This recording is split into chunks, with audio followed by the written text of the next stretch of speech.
Hi!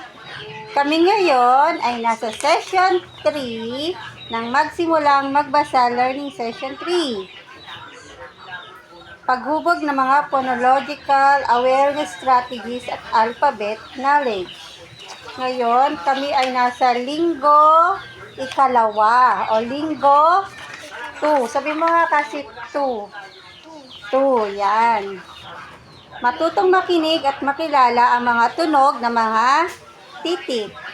Habang kumakain, banggitin ang pagkain at tanungin ang mga anak kung ano ang simulang tunog ng mga ito. Bigyan diin ang unang tunog. Okay. Ngayon, kakain muna si Cassie. Cassie, pakita mo nga sa kanila kung ano yung pagkain mo. Huwag mong ganyan. Ito, ano to? Ito ay kanin. Sabi mo, kanin. Saan nagsimula ang kanin?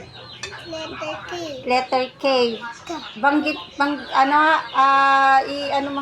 mo nga yung tunog ng kanin.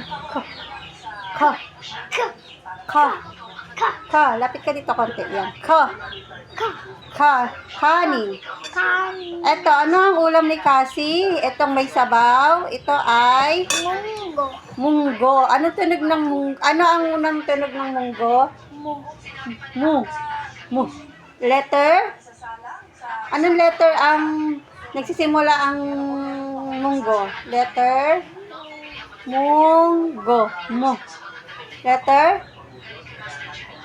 M. Letter M. Panggitin mo nga uli. Munggo. Munggo. Itong ulam ni Cassie. Ano tong isa?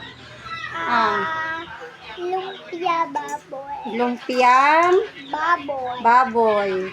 Sabi mo nga, Lumpiang baboy. anong tunog ng lumpia? Lum. May letter L. Very good. Letter L. Anong sounds ng L? Yan. Anong sounds ng M? Ulitin mo nga kung ano yung mga pagkain nasa kapagkainan kasi nasa lamesa. Ito ay kanin. Ano pa?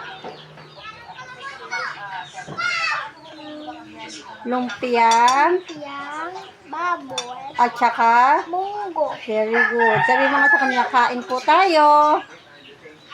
Sabi mo sa kanila, kain po tayo. Ulit, lakasan mo, kain po tayo.